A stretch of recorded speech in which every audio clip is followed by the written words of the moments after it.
Today is the 6th of May of 2026, and we've got ourselves a storm coming. It's a storm a brewing. There's a storm. Dorothy, come inside. It's a twister. There may not be a twister. Let's hope not. But no we're looking twisters today. Possibly in the Birmingham metro area, let's say, around 3 o'clock, we could start seeing some severe weather. Could go from 3 to midnight, a little beyond. Yeah, north of us right now on radar we're getting some rain. The 1/3 of the state north of us, we're seeing pretty good showers up that way. Got a high of 80 before that, but then, of course, what we're dealing with is a cooling trend as that front moves through. And then tomorrow we're going to be looking at about 75, 76 on Friday, Saturday. Maybe some light rain on and off, 78 for a high. Sunday, possibly rain returns. We'll see how things go. It's only Wednesday. Let's not be jumping to conclusions here. Yeah, it's early. Come on now. We don't know what's going to happen. I'm not even going to pretend I know what's going to happen. How about that? Maybe a couple inches of rain out of this. That would be good. Could be. 2 inches. Very exciting. The Alabama Men's Clinic is very interested in your testosterone level. Your T level. What exactly does that mean? Well, every guy has got testosterone in their body, and it should be between 600 and 900. If it's not there, then you are running low. And running low means draggy, means sleepy, means not able to keep up with the fam or enjoy time with your friends. It means that you are not all you could be. This happens to guys about 1 out of 5 after the age of 45 and about 2 out of 5 after the age of 55, and then it gets worse as time goes by. So here's what you need to do. Make that initial appointment with the Alabama Men's Clinic. Once you've had that consultation, they draw some blood, they find out where you stand on the T scale, and once you have that answer, then you are able to know whether or not you need to go up, down, what is the story, how are we going to do this, and they'll talk to you about the variety of options available, plus ED treatments, hair loss treatments, weight loss treatments, peptides, GLP-1s. They do so much at the Alabama Men's Clinic. It is urology-backed medicine with real doctors, and they treat the whole person, okay? They really care about you. They actually are going to put a lot of effort in, and they know what they're doing. I can vouch for that. It is backed by Men's Pro, the Alabama Men's Clinic. Their telephone number is 598-7000. You're literally a phone call and maybe a few days away from a life-changing experience. 598-7000, the Alabama Men's Clinic, online at alabamamensclinic.com. And now, it's Dixon and Vining's top 3 things you need to know. So the president says that Operation Project Freedom is now on hold. He said it's pausing temporarily to allow what he said is some progress in talks with Iran. He said based on the request of Pakistan and other countries, the tremendous military success that we've had during the campaign against the country of Iran, and additionally the fact that great progress is being made toward a complete and final agreement with representatives of Iran, we have mutually agreed that while the blockade will remain in full force and effect, Project Freedom, the movement of ships through the Strait of Hormuz, will be paused for a short period of time to see whether or not the agreement can be finalized and signed. I haven't seen a whole lot of movement out of Iran. Of course, the president says the problem is they tell me one thing, we're not doing well, you're really killing us, and we know we can't possibly compete with you. And then they finish that conversation and they go to their people and say, we never talked to the president, we don't know what you're talking about. You can't get the truth. No, they're big fat liars. Yeah, you don't know what they're going to do. And this pause is interesting because, again, he started Project Freedom on Monday, and here we are kind of moving some ships through and seeing how that works. Didn't see any huge issue. Yeah, we took out some small boats, but then this changes. And, you wonder, the request is from Pakistan and some other countries. They're wanting this thing resolved, but I think from day one we all said you can't trust Iran, you can't trust the current leadership there. How do you get a deal done? And even with somebody who is as brilliant as Donald Trump with getting deals done, this one is going to be tricky because you just the truth isn't there. We'd all like it resolved. Trust them, yeah. We'd all like it resolved, but we want it resolved properly. And signing off on some Axios has a story today that claims to have information about what the deal on the table is right now, and they say it's only a little bit better than the deal that Obama signed. And I'm like, that doesn't sound like Donald Trump. Doesn't sound like he would be willing to sign off on something that allows enrichment or sends money to Iran. None of that stuff sounds right. So we'll see how it goes. But Axios has been known to just make up stories out of whole cloth. And again, let's wait to hear what the president, because it seems like the truth lies there. Marco Rubio, J.D. Vance, the president. Let's just wait to see what they. I mean, Hegseth had a press conference yesterday. We need those updates to really know the truth about what's going on, because it's not coming out of Iran. No, absolutely not. Alabama lawmakers have advanced a bill that would require the state to hold a second primary election this summer if the Supreme Court allows use of a congressional map that was blocked by federal courts that ruled it discriminated against black voters. It was the 2023 map, and they put an injunction on it and said, no, you can't use this. You have to use this other one over here. And then they ruled in the Louisiana case, oh, you can't draw districts based on race. Okay, well, which is it? Literally, these decisions were 2 years apart, and they're exact opposites of each other. First, you said you have to draw this based on race, and now you're saying you can't draw it based on race. And what has changed on the court in that time?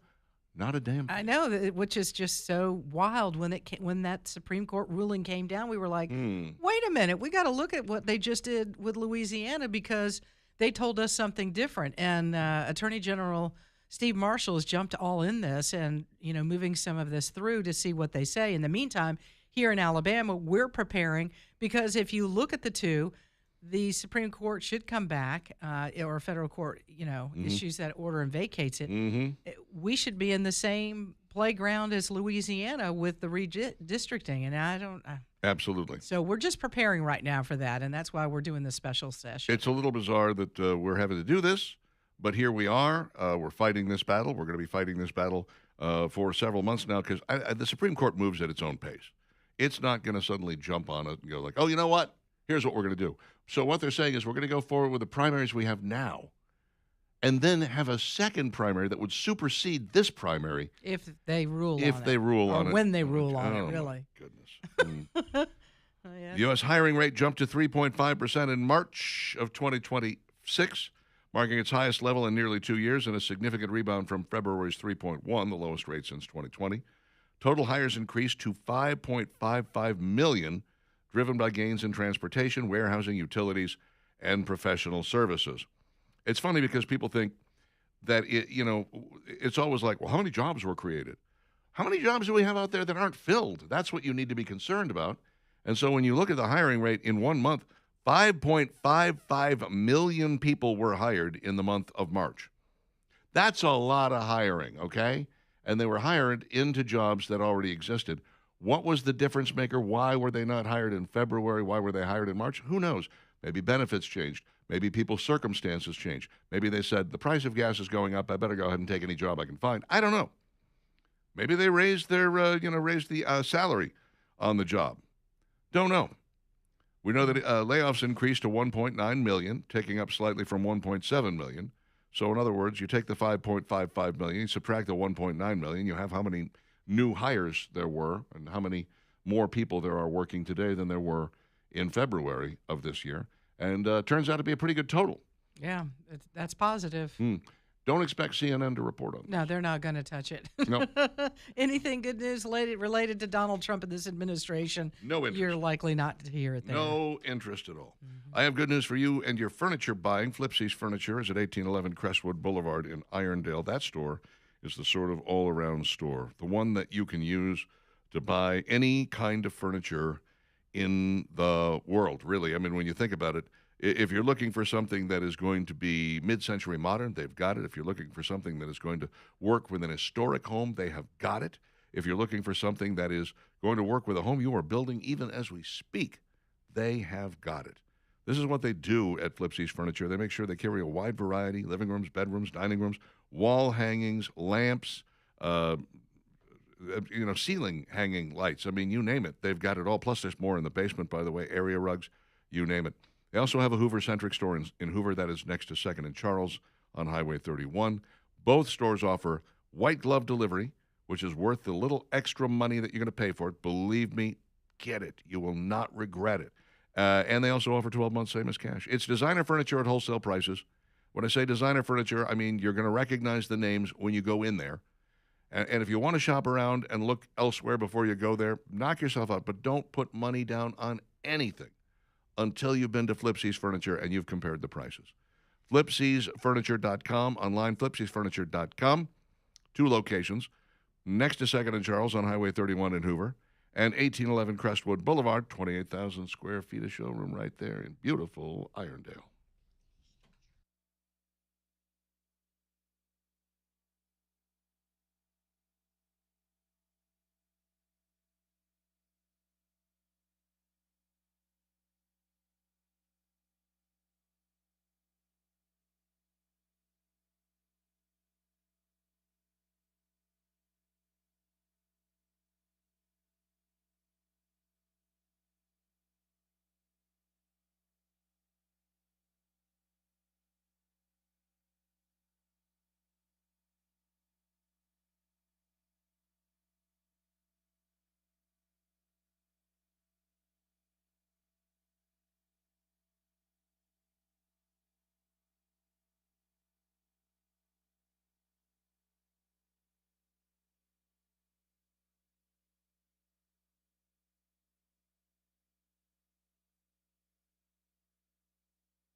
Mm-hmm. Mm-hmm. Mm-hmm. Mm-hmm. Mm-hmm. Mm-hmm. Mm-hmm. Blink 182, is that who that is? Yeah. Mm-hmm. That's a lot of blinking. I don't think I could do it, frankly. I mean, over a course How of much a time day. are you giving yourself? I mean, over a course of a day, maybe, but, you know. Well, there you go. Yeah. 720 Dixon and Vining, Talk 99.5, Talk99.5.com. You just heard Evan Chickvaro. We got some rain coming into the forecast, and it looks like it might be here sooner rather than later. He's saying 5. That was last night. We're moving that up, I think, a little bit to about 3 now. 3 It to is, midnight, something yeah. like that. Yep. Looking at it moving forward on the map here, and, you know, it's counterintuitive. It looks like all the clouds and everything are going to be moving past us and going to the north of us, but the reality is that's a cold front. When the cold front comes down and slams into the warm air, Look, I'm becoming a weatherman. I'm using my hands. I'm explaining things. If Very you're on good. YouTube. It's good for the YouTube Pointing at your people. invisible map over here. Everybody else Cool is like, I air is can't gonna see be you, Richard. Coming in this way and mixing with this warm, moderate temp that comes up from the Gulf. Never mind. We get it. Thank you. But that's pretty good. Thank you. I think you could do that. Have you ever tried doing that, like on a green screen? I did. Yes, I Did had you? to do it. Had to do it in broadcasting See, school. that'd be, ooh. Yeah. It's like backing up with a trailer on It- the back of your it's truck. a little. You know, you like, know, wait a minute, this is counterintuitive it's to a what skill. It is. Yes, it is a skill. Absolutely a skill. Cracks in the walls of your home, floors that don't quite feel level. Is that going on in your home right now? I never wish for that, but I'm telling you, it does happen across central Alabama. A lot of homeowners deal with things like this. All of a sudden, a door doesn't quite close right. These are some issues that are giving you some indication that there's something going on. Be Dry Alabama will come to the rescue. In business for over 65 years, and trust a local company like Be Dry when it comes to cracking in the foundation. Listen, if you see even just a small crack, if nothing else, get them to come out and take a look and see if it's anything serious, something they need to help you with. Because that's what it's all about. Maybe catching this a little bit early so it doesn't grow into some huge problem. When you talk about water in places like the basement, water in the crawl space, there is help for that too. Because what you want to do is encapsulate the crawl space so you don't deal with moisture. And again, a big rain day today, it might be one of those times you said, I meant to call Be Dry. Listen, pick up the phone today. Let them come give you a free quote. If nothing else, it is a free quote. You're not obligated at all, but it's a good idea to let the pros at Be Dry come take a look at what's going on and advise you about what ought to happen at your home to fix some of these issues. 205-942-1976 is the number. Don't forget, they offer the strongest lifetime warranty in the business. This gives you peace of mind. No worries going forward. If you have any problems at your home, they come out and take care of it. Call them today. Be Dry, 942-1976, BeDryAlabama.com. Coming up in just a bit, we'll be chatting with Jay Mitchell. He was a former member of the state Supreme Court who is running for the Republican nomination for Attorney General. So we'll have him on our airwaves in just a bit. But right now, I have to ask, there's something familiar about this. I don't think we did it. Jimmy Dean frozen breakfast foods ranked worst to best? Have we discussed I that? think we did Did we really? something breakfast, but I don't know that It may it have was just been the specific breakfast Jimmy Dean. biscuits. Yeah, something like It that. may have been just the breakfast biscuits that we were comparing. I don't know. I know this. I didn't know that there were so many Jimmy Dean breakfast foods. I'm kind of shocked by that. Yeah, maybe I don't- maybe we've never counted. I don't know. When we're at the store. I don't find myself over in that neck of the freezer section very often, but some of these are making me want to go. Coming in at number 11, sausage, egg, and cheese toaster pop-ups. Oh, that sounds really good. Yeah, it's like you basically took a Pop-Tart and shoved some nasty meat in there. Maybe it's good meat. Huh? Pastries with those savory fillings inside, offering a quick bite to eat when you're on your way out the door. They look good on the picture in the box, but this was the least delicious breakfast option I tried from the brand. Largely due to the flavor and texture of the pastry, was mostly flavorless with an unpleasant, bitter aftertaste. Although the pastry portion of the breakfast is advertised as being flaky, it was anything but. It had a texture more like wet cardboard. Oh, Samantha Maxwell Some- does not like those. So from Tasting Table, Sammy, not a fan. Sam does not like it. She does not like them, Sam I am. All right, well, let's move on to the next thing. Coming in at number 10, snack-size sausage biscuit. What could you go wrong with that? You want to eat two of them instead of one. Instead of having one whole biscuit sandwich, you get two smaller biscuits. She says that if you're hoping that they're going to have the same flavor that you'd get from a full-size breakfast sandwich here, you'll likely be disappointed. No. These tiny biscuits aren't really bad per se. They're just not that much going on with them. It's literally just a small sausage patty on a miniature biscuit. There's no cheese, no egg, no sauce. Sure, the sausage itself is juicy enough to keep things slightly interesting, but without a mixture of different flavors and textures, this breakfast option just falls a bit flat. Wow. A bit flat. It does look a little like the biscuit's a little dry. Mm-hmm. Like, there's no, I don't know. I find it hard to Just believe kinda that bland. you make a biscuit, you freeze it, and then you reheat it in the microwave, and somehow it doesn't work out well. That's a shock to me. Yeah, this one's. That's a shock to I me. think this one would be difficult. Coming in at number 9, pancakes and sausage on a stick. Let me tell you what, this was big at my home. Oh, my. When we were in elementary school. It looks crazy This was good. huge. This looks crazy good. Oh, it gets better. If they have another flavor, you're going to be like, oh my gosh, I have to try it. You'll get a But yeah, juicy this sausage is link good. covered in a layer of sweet pancake, which is a timeless combo that's Hard not to love for anyone who likes a good savory, sweet breakfast combo. That being said, this dish gets boring after just a few bites. Yes, you have that nice contrast between the savory saltiness of the sausage and the sweetness of the pancake, but there's nothing to counteract the dish's heaviness. Plus, even though you do get some moisture from the sausage link, the breakfast overall tastes kind of dry. Well, she must not be microwaving it correctly. How's the mouth feel? Yum. That's what I want to know. Well, plus it's on a steak. On a steak. It looks like a corn dog if you want to. It does. What it looks like. My mother-in-law used to buy these for my daughter. I never tried one. I kind of wanted to, though. Sausage breakfast burrito. This would be just your egg and sausage, and they're coming in at number 8. Had high hopes for Jimmy Dean's sausage breakfast burritos. Unfortunately, though, they fell flat on the flavor front. They fell flat on the flavor front. Try Say saying that 5 times fast. I don't want to. Yes, they're packed with sausage, egg, and cheese, but in reality, there's not enough sausage in the mix. On the other hand, there may be too much cheese, which makes all the other ingredients glom together in an unpleasant way. Oh. And unlike a breakfast burrito you might make from scratch, you're really not getting much freshness here. Of course not. It's frozen. What are you talking about?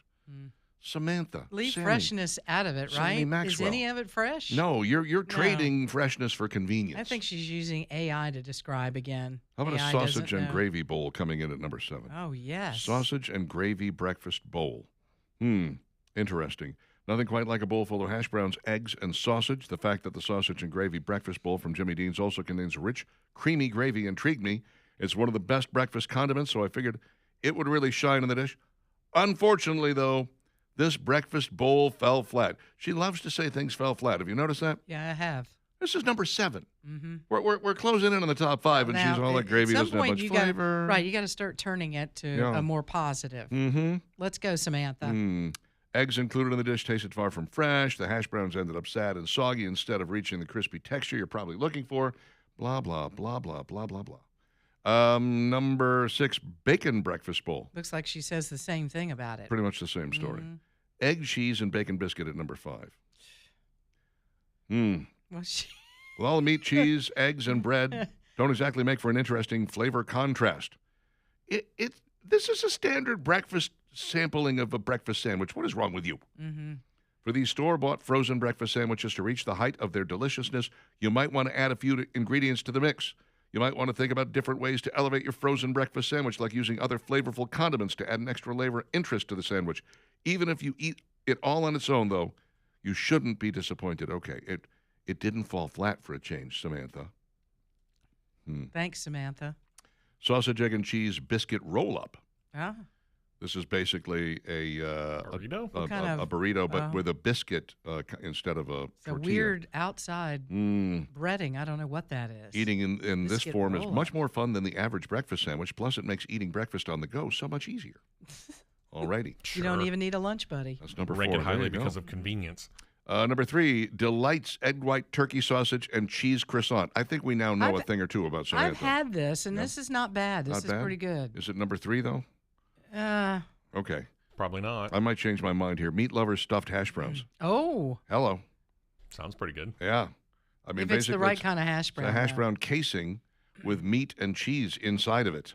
All right, get to number 1 because it's really good. The big number 1, blueberry griddle cake. Yes. This is the sausage, egg, and cheese biscuit with blueberry griddle cake. It's the McGriddle with blueberries. What more could you hope for? Nothing That's wrong it. there. You're exactly right, Richard. I'll take 2, please. You know that it's got to be kind of heavy on the calories when they put right on the package. 12 grams of protein. You're like, oh, Give us the good part. How much What's the fat? good part? how much fat, how much cholesterol am I taking in with this thing? I need some answers. 7:30, Dixon and Vining, Talk 99.5, talk995.com. Jay Mitchell coming up next.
734, Dixon and Vining, Talk 99.5, talk995.com.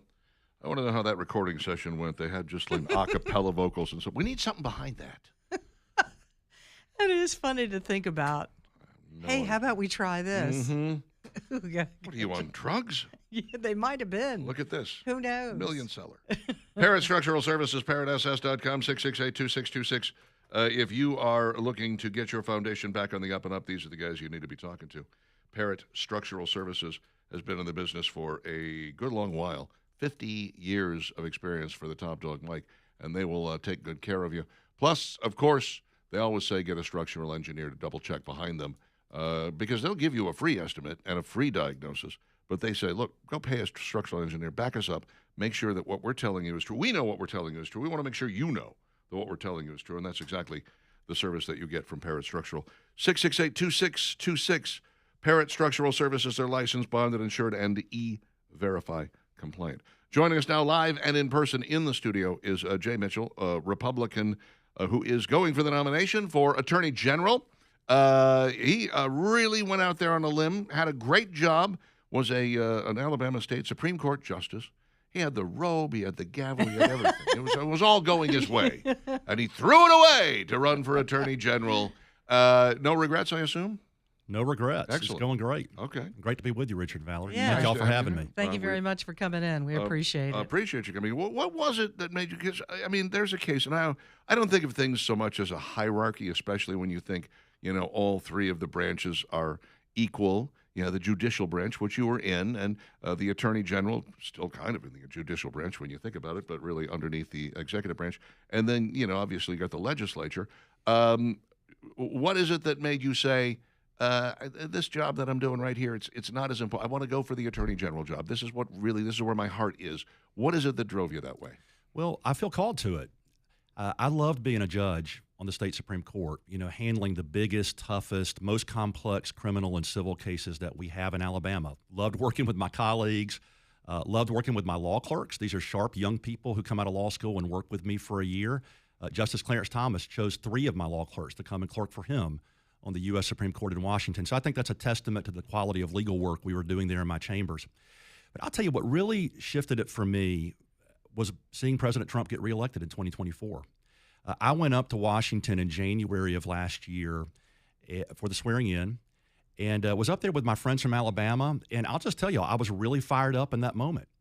And I came home and I told my wife, Elizabeth, I said, sweetie, for our whole lives, as Christians, as conservatives, we've been on defense. We've been on defense against D.C., against a lot of bad stuff coming out of the media, the culture, against a lot of the junk coming out of our colleges and universities. But now, for the first time in our lives, with President Trump going back into office and with the mandate that he's carrying from the American people, we're not on defense. We're on offense. And as she and I began to reflect on that, what we realized was that we have an opportunity, maybe a once-in-a-lifetime opportunity, to get generational conservative victories in our country. But the only way that comes about is if we have the right leaders being elected in the states. If you're going to have true, lasting conservative change, it can't just happen in D.C. at the federal level. It's got to happen in the states. And if you really want to boil it down, it's got to happen in the red states, which is why it's so critical, in my view, that we elect leaders this year who don't just wear the right party label, who don't just say the right things, but who really understand what time it is in America. And so after a lot of prayer and reflection and seeking counsel from our pastors, Elizabeth and I determined we feel called. We feel called to the front lines of the MAGA movement, and we feel called to this moment. And so I made a decision to leave the court, to jump into this race with both feet and get after it. And for the last 10 and a half months since I announced, I've been traveling the state, meeting with voters, sharing vision, and getting a great response. And you just we're talking with Jay Mitchell, again, running for Alabama Attorney General. You just mentioned it. We're at a time and a place where, you have new leadership. You have Donald Trump. We have Chance here, with him only in office a little more than 2 years. And something that's going on right now in Alabama, and I know you're watching it and following this very closely, is the redistricting maps that we have a chance now in Alabama. Talk to us not only as a judge, but if you should get the Republican nomination and become Attorney General. Talk to us about this redistricting map and really what it means if we would be able to change this in a way other than the 2023 map, if we were to change all those districts. Yeah, we have a gigantic opportunity, and it's really thanks to President Trump. President Trump has come in with the right mentality, the right attitude about really fundamentally resetting things in our country, so that we're really going back to being a constitutional republic. And a big part of that was him making these amazing appointments to the U.S. Supreme Court, which ruled obviously on the Louisiana case last week. So it's given us a gigantic opportunity to do that. The thing I'd been disappointed about, all of these states that have gone up to the U.S. Supreme Court in recent years on a voting rights case have won, except Alabama. Yeah, Alabama did not win. And that's a shame. What are we missing in that? Like, that's the you've part. got a judicial mind.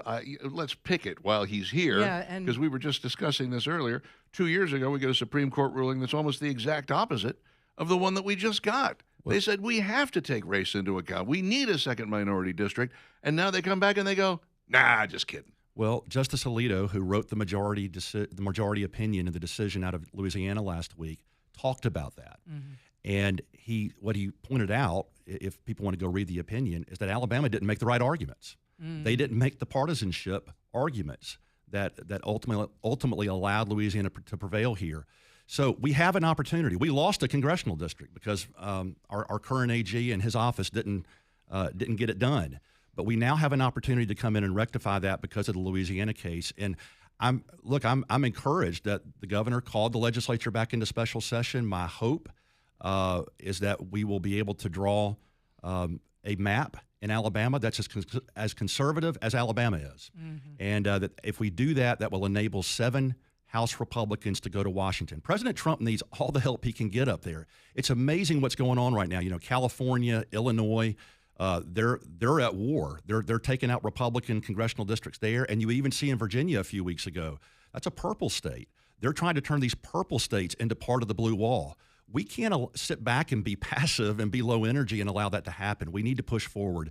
And my hope is that the legislature will do that and that we can send 7 House Republicans up from Alabama to help the president. So ultimately what happened was we tried to get it changed. Louisiana saw the mistake that we made and said, "Oh, we're going to make this argument," and that argument worked.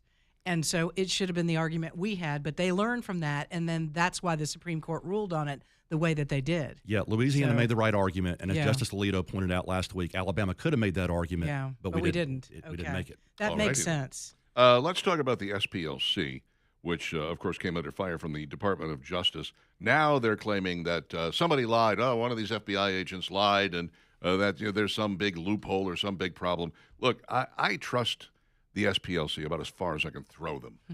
I mean, sincerely, I think that they have been tilting at windmills and manufacturing boogeymen for years, ever since they killed the KKK. How much water does this DOJ case hold? I think it holds a lot of water. I'll tell you this, the SPLC hates me. I wrote a decision a few years ago in a case about judicial reallocation in Alabama, and the SPLC and the ACLU were representing the plaintiffs in that case. They were using their preferred gender pronouns in their briefs. They were insinuating that racism had to do with it and would capitalize B in black, lowercase w in white to try to make a point. And I took them to task pretty hard in an opinion, and I took a lot of heat from the left on that. So the SPLC has no love for Jay Mitchell. I will say I'm encouraged by what the Trump Justice Department is doing in investigating the SPLC and now prosecuting this. And I'll say, I think the Alabama AG's office should be in on that. It's curious to me. The SPLC's headquarters are a block or two from the AG's office in Montgomery. Why aren't we in that? Why aren't we investigating that? They would tell you that they are, that they were, that they started, and of course, that the Biden Department of Justice shot that whole thing down, and then they were like emboldened and happy when the Trump Department of Justice came in and said, okay, well, now we're going to take a look at this because it begins to make sense. There is something that has been smelling funny about that for a really long time. Really for decades. And I think our AG's office needs to be in the middle of that. Another question for you. This is something that's going on right now with the campaign. There's been a little bit of back and forth, some accusations from opponent Catherine Robertson. What was it that she's saying in those ads about you that you've asked for that retraction? Oh, yeah. Well, that ad is a lie, and she knows it's a lie. It has to do with a legal matter that I handled over 20 years ago. And they allege in the ad that I was somehow a foreign agent for the country of Uzbekistan, which is just a flat lie. The opposite is true. At that time, the Uzbekistan was headed by a brutal authoritarian dictator named Islam Karimov. And there was a family here in America where the husband, a guy named Sanjar Umarov, had gone back to Uzbekistan to start a political party to oppose this brutal regime. And he was advocating for American-style democracy, human rights, economic liberty.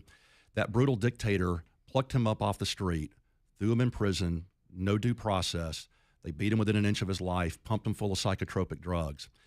The family here in America asked us to get involved to bring visibility and attention to what was going on there, to a gross human rights abuse. And I did that. I jumped in with both feet. I did it for free. And as part of that, I went to Washington. I briefed members of Congress, briefed other policymakers, and ultimately, it was a great victory. The U.S. Congress passed a joint resolution, both House and Senate, unanimously, calling for the humane treatment of Sanjar Umarov and bringing attention to his case, and ultimately he was released and allowed to return home to his family. So it was a great victory for, really for America and for those who were really in alliance with America. It's a complete lie, what they're saying in that ad. We are chatting with Jay Mitchell. He is wanting to be the Republican nominee for Attorney General when the primary takes place. That is 2 weeks from yesterday, believe it or not, May the 19th. We'll be back in mere moments with more of this conversation. Stick around.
7:49.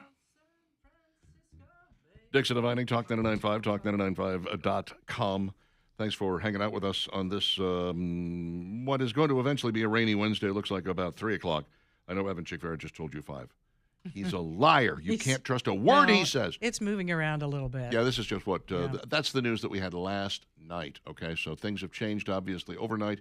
Emma Kate Cowan will be on probably in the next hour with a newer version of the forecast, which will put it here closer to 3 o'clock, and maybe not as severe as we originally anticipated. We're still in that third zone, that 3 out of 5 possibility for severe weather, so be weather aware. Yeah. Have you a source? We'll be here throughout the day as well, keeping you updated.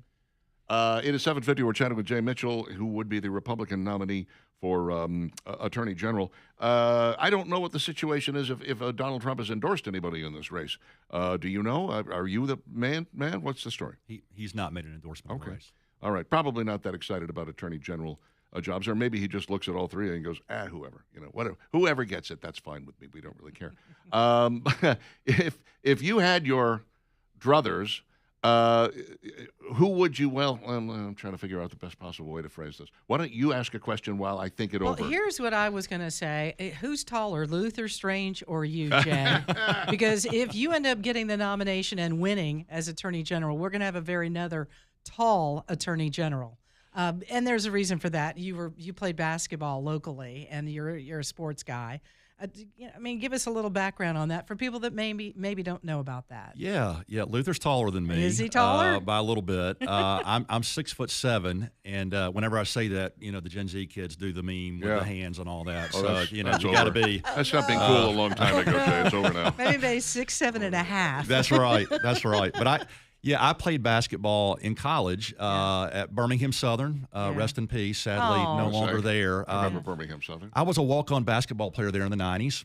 Played for Coach Dwayne Rebold, who's a coaching legend, has had a big impact on me. And I tell folks I was not an All-American. My job was to get our All-American ready to play in practice every week. There you go. And I like to think I did a good job at that. We won a national championship on ESPN my freshman year, and he was the MVP of the tournament. Is that right? So it worked out well. Well done. And you live here in the Birmingham, Homewood metro area? I do. Yeah. I do. I live here in this area. I've got 2 kids in college, 2 in high school. So we're busy Wow, at the you Mitchell are. house. Are you going to be commuting then all the way down there every day, or how does that work exactly? If you are, lucky enough to win this thing. Yeah, I would reside in Montgomery. Okay. And then, we would, I've got 2 daughters who are in high school right now, so we would work it out where they would be finishing out as well. Bounce back and forth. I got you.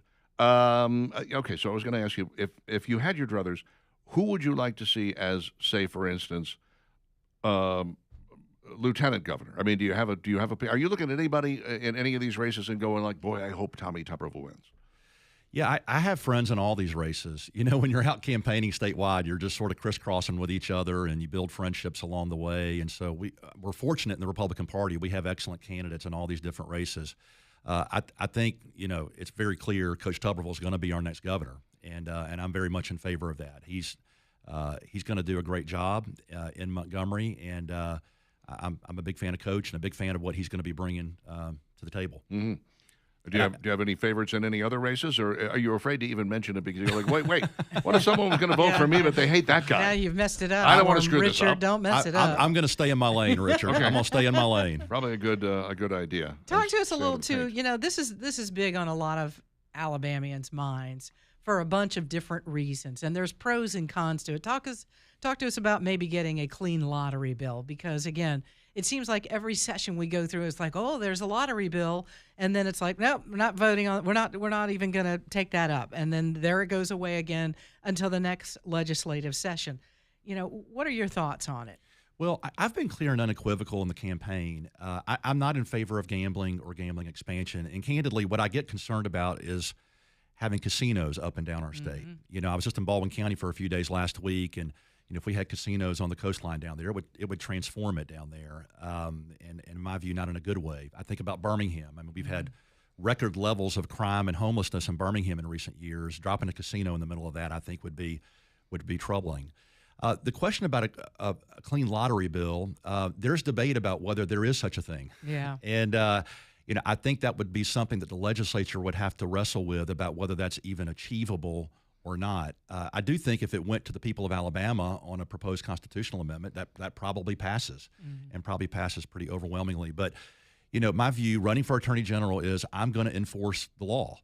And, you know, whatever the law may be, we need to be enforcing that. If the law changes, of course, I'll enforce whatever the change law is. I'm not running for the legislature. I wouldn't get a vote on that. But I am going to enforce the law. And I'll add this, too. You know, we've got illegal gambling going on in Alabama. Yeah, we got it right going on now. in Birmingham. No. Yeah. We've got Jefferson County. We've got it going on right now. And y'all know it. I mean, you drive out Yes. Old 78 toward Adamsville or Graysville, you see a lot, you know, drive to North Jefferson County. I think it's really important that be an enforcement priority of law enforcement and the Attorney General's office. And I say it for this reason. It's the law, but it also, if you're allowing lawlessness at that level, it sends a message to the community that lawlessness might be tolerated at an even higher level. That was the whole premise of broken windows theory back in the 90s with Giuliani in New York. You know, the community saw broken windows in their neighborhood. They go, oh, okay, this kind of thing is tolerated, so we'll do more and more of it and even higher forms of it. So I think it's important that we root out, we investigate, we prosecute illegal gambling going on, and that would be an enforcement priority for me. Yeah, those illegal gambling slots up and down 79 as well as 78 are wearing on that neighborhood and really bringing it down. No doubt. And the fact that we can't get any sort of, I don't know, all we want is a little bit of enforcement. We're not asking for a whole lot. Go in, roust them, take their machines away, and after 3 or 4 times like that, they're probably going to stop. That would be my guess. Anyway. Yeah, and I think one big change that needs to be made right now, the penalty for illegal gambling activity is a misdemeanor. We need to make it. We need to make it a felony. We need to make it a felony, and that will give us a big tool in the toolbox to take that down. Okay, we just had a big Roblox settlement. They're going to change their evil ways and not allow predators to get on there and go after children, which is a little bit too easy for them. And B, they gave us, you know, a big chunk of change, which was nice. How much further do we need to go when it comes to children and the interweb, especially social media? Because, you know, kids are all over it. It's very, it can be very harmful, but it certainly has a huge influence on kids' lives. And we're finding about cyberbullying and all kinds of stuff. There are states out there right now who have said you can't have any access to social media until you're 18 years old. And they're finding it's almost unenforceable. I mean, what are your thoughts on the matter? Yeah, well, I'm passionate about this issue. I've got 4 kids. Like I said, 2 kids in college, 2 in high school. My kids have grown up doing the online gaming, you know, doing stuff on YouTube. And, you know, Elizabeth and I have tried to be very vigilant as parents. You know, you put the filters on, you put the guardrails on, but there are always workarounds. There is. And the people who know best about how to work around them are these child predators. And I'm very disturbed by what we're seeing out here with child predators being allowed to get to our kids and our grandkids on Roblox or other platforms. And I'll just tell you, that's going to be a priority of mine too. We have got to get in that fight in a bigger way. And I'm seeing other MAGA AGs across the country who are really taking that on. And I'll just tell you, Richard and Valerie, I'm going to get in that fight. And I'm coming to that fight with the heart of a dad. We got to protect our kids, protect our grandkids in that. If we have child predators, individuals out there doing it, we're going to go after them. We're going to prosecute them. We're going to lock them away for as long as possible. And if there are platforms or programs that are enabling this, either actively or passively, we've got to confront that too and hold them accountable. You know, I'm thankful that we have Roblox being, you know, being brought to the table to answer for some of this. I think we got to make this bigger and magnify it even more to make sure that we're not allowing that kind of thing to happen in Alabama. And I just tell you, I care passionately about that as the dad of 4 kids. Yeah, and I think, you know, Richard and I were talking about earlier this morning where they're now in many schools saying that phones have to be put away during those teaching hours. Yes. What a difference. And it's helpful. Yeah. That's what's going on with my girls in high school right now, and it's made a difference for them. I think so too. And the more we can do things like that to protect our kids or finding ways so they can't get around some of the things that we put in place so they don't go to those spaces, we've got to do more of that. Well, and it's funny, our kids almost have a nostalgia for the analog age, for a time they didn't get to live through, but they wish they were living through that time. And I think as much as we can, give them that opportunity to live some version of that, it's a good thing. All right, this is your moment to plug away. Where do we go to find out more information if we wanted to make a donation? What do you got? Yeah, my website is jforalabama.com. We're on Facebook, we're on Instagram, we're on all the things. Would love for you to come along and follow us there. And please tell your friends, neighbors, Sunday school members, Jay Mitchell for Alabama Attorney General and the Republican primary. So here we Very we good. just talked about how terrible social media is, and I'm on Facebook, Well, I'm on he's Instagram, he's an adult. I'm on TikTok. He's an Are you- adult. where It's are all you? good. I'm just kidding. It's all good. Thank you, Jay. We appreciate you thank coming you. by and being a part of the show. Thank y'all. Good luck with the election. It's 8 o'clock. Dixon and Vining, Talk 99.5.